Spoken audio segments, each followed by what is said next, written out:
So this is my presentation for my module of Music, Gender and Sexuality. My student number is 201251584. To begin, I'm just going to play a quick clip of Arthur Franklin and Annie Lennox's song that they created, which is called Sisters Are Doing It For Themselves.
As you can probably tell from that video, the question that I've chosen to do my assignment on is it possible for music to help advance a feminist political agenda?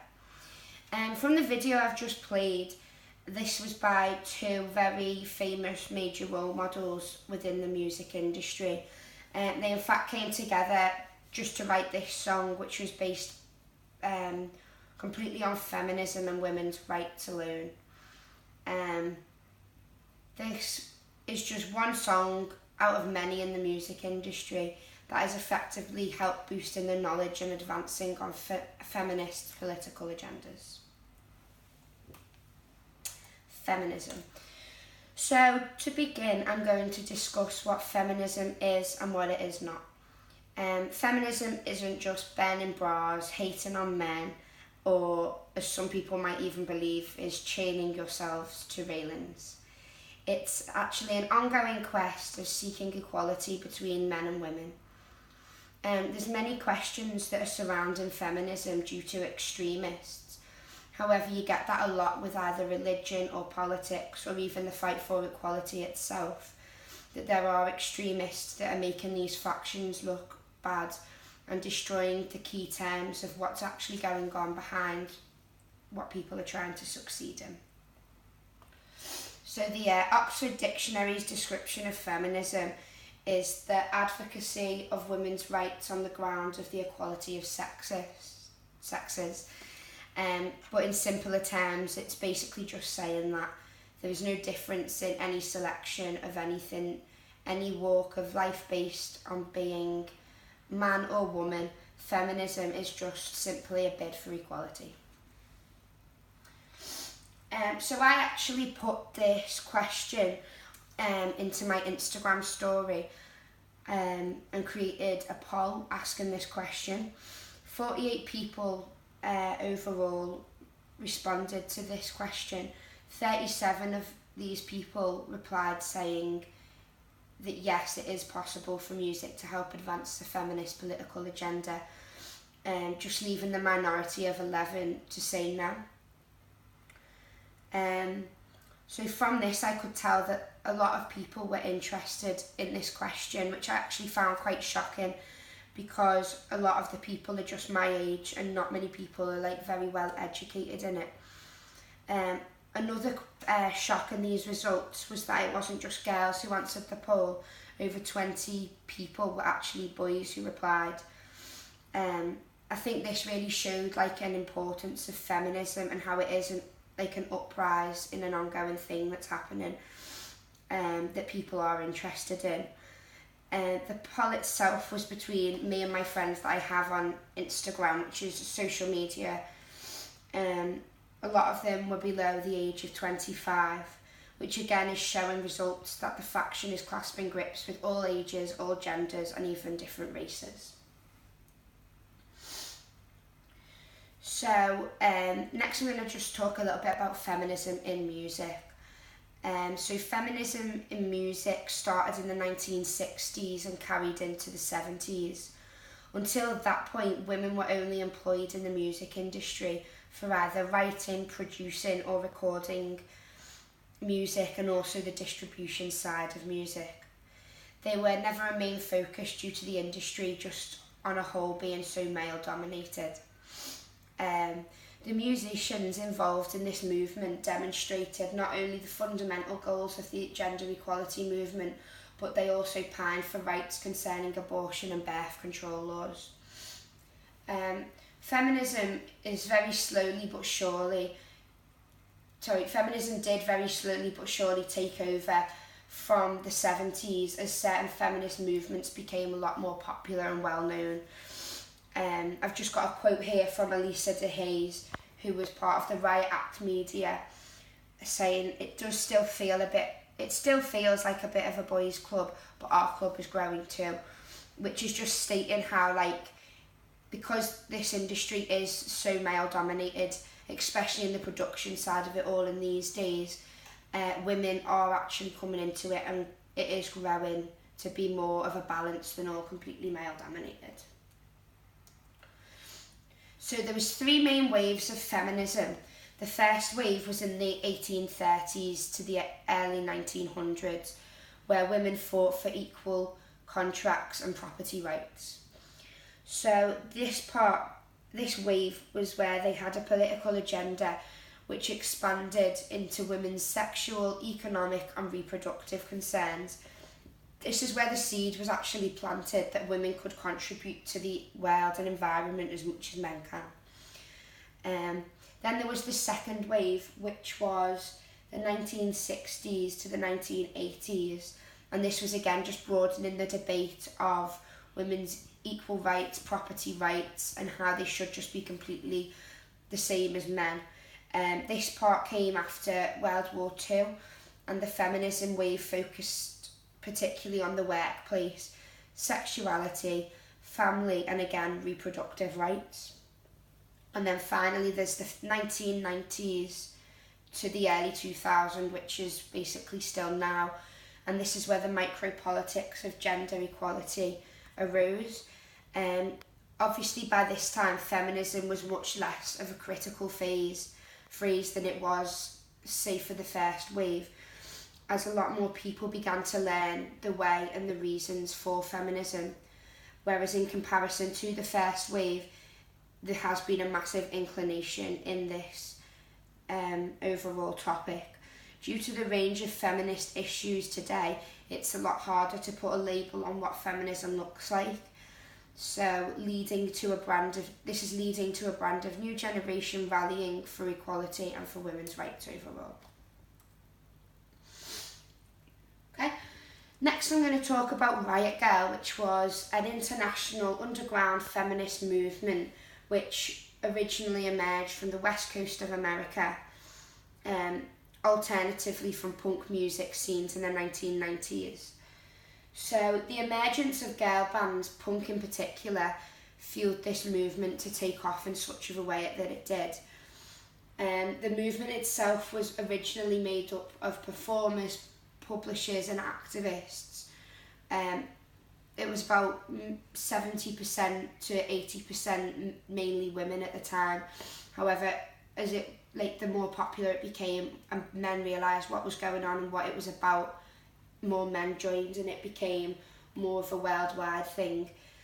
They often held meetings where they had feminist discussions, and they had support groups that were held in the 1960s into the 1970s, and these meetings actually allowed women of all types to meet up and discuss their music, their feminist experiences, and sexism and like things that they've had thrown against them, especially including their body image of being women themselves.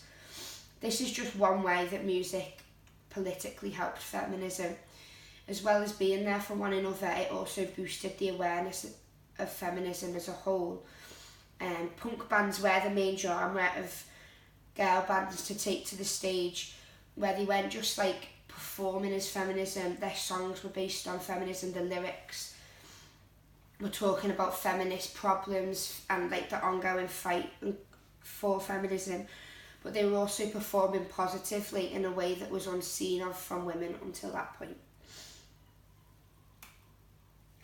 So next I'm just going to talk about Miley Cyrus, who obviously is like a very well-known pop star, and there's been like quite a lot of controversy about Miley Cyrus, especially after she performed in 2013 where she did We Can't Stop at the MTV Video Music Awards. She used girls of all sizes, all races as backing dancers and also backing vocalists. She wore a cute looking teddy bear glittered leotard and skin-coloured tights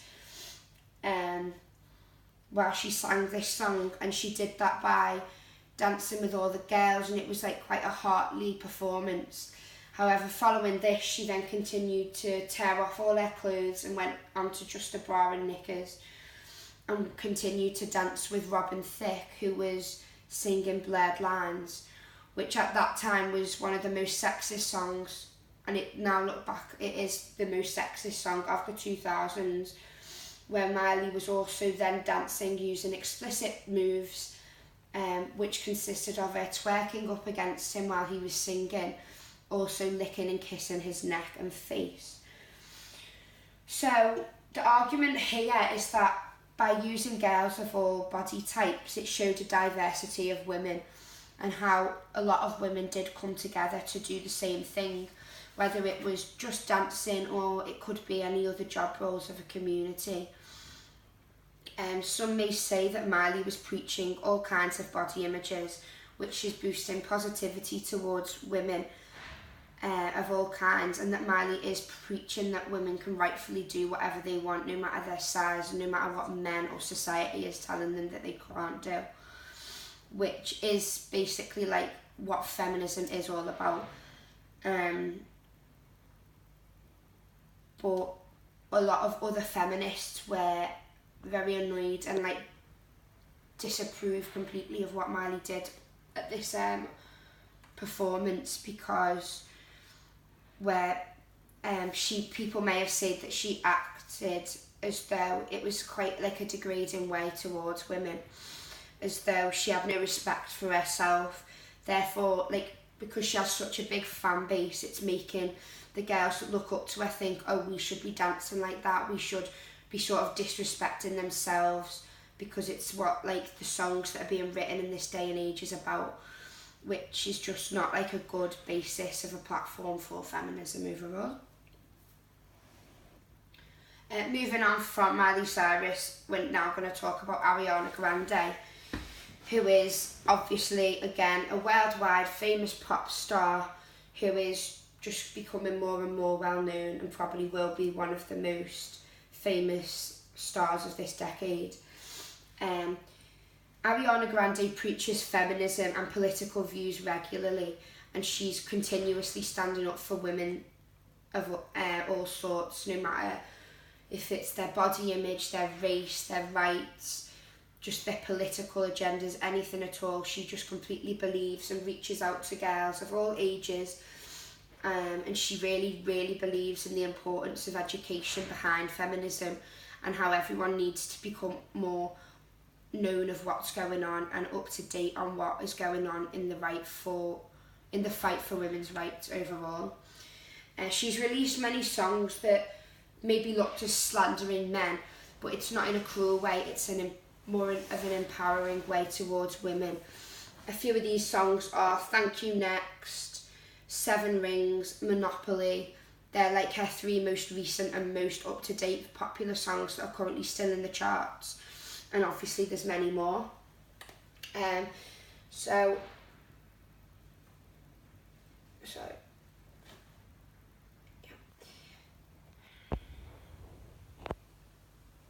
attached here is a video of Ariana Grande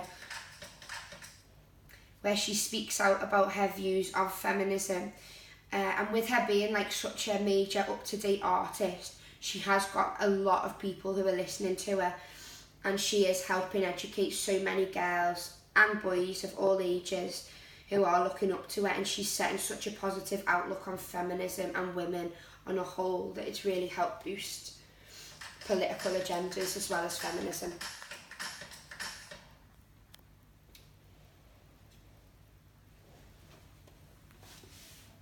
I love boys, but, you know, I love women. It's equality. I think you're definitely somebody that's in the spotlight that is a great example of a feminist. Yeah. And earlier this year, you went on Twitter and you explained the double standard that all women are held to, and really just showed your girl power. And we never see you in the headlines feuding with any other women. I want to say thank you for that, because it's really important for your fans. What would you say to a woman that is in the spotlight that maybe doesn't identify with feminism? Would you have anything to say to them? I mean, we deserve to be equal. Everyone deserves to be equal. It's a never-ending fight. Unfortunately, it's been going on for so long, and we've made less progress there than we have in other communities. Like with gay rights and everything, we've made more progress there, and that's amazing. That's wonderful. But there's so much to work. There's so much work to do for women still.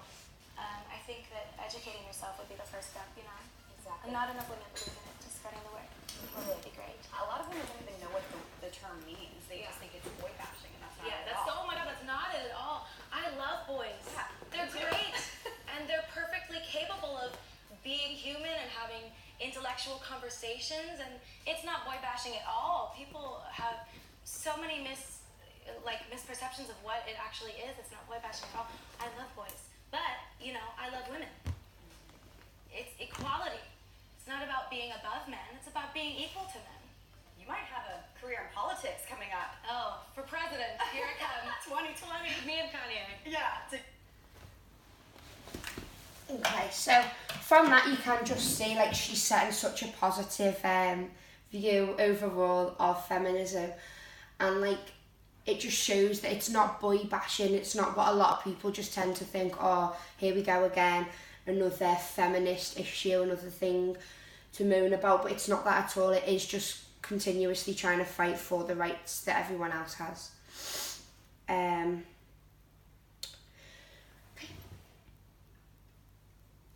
So again, I've just got a quick video, but I'm not going to play it all because it is quite long.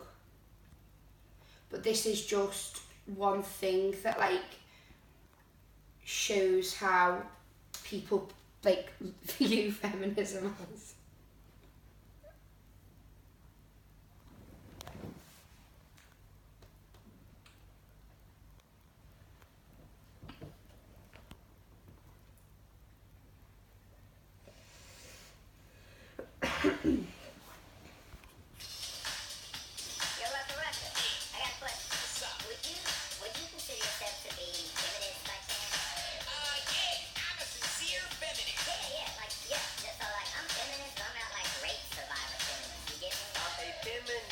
Ugly, I hate football and rugby. I don't shave, so I'm fuzzy. I wear glasses and I'm chubby. Although lots of us are vegans, and boys, they are the meanest. We want to cut off their penises, maybe ship them to Sweden. I fight for women's rights, no fighting, I don't do any. I wear pants instead of panties because we're secretly trannies. Guys are jerks. If you disagree, then you are mansplaining. We are always right and always angry.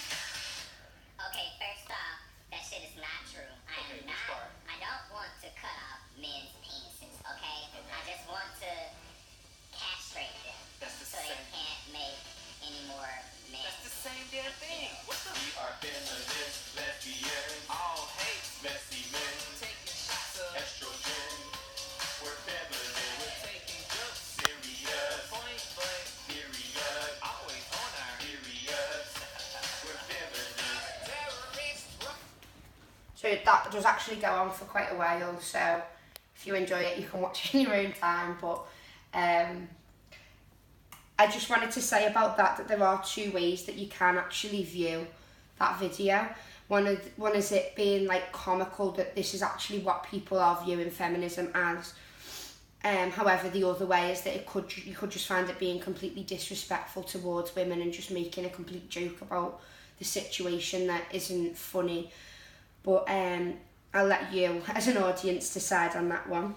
However, my personal opinion on this is that the uneducated critique on feminism is in fact what is downgrading the perspective of what feminists are working so hard to change overall.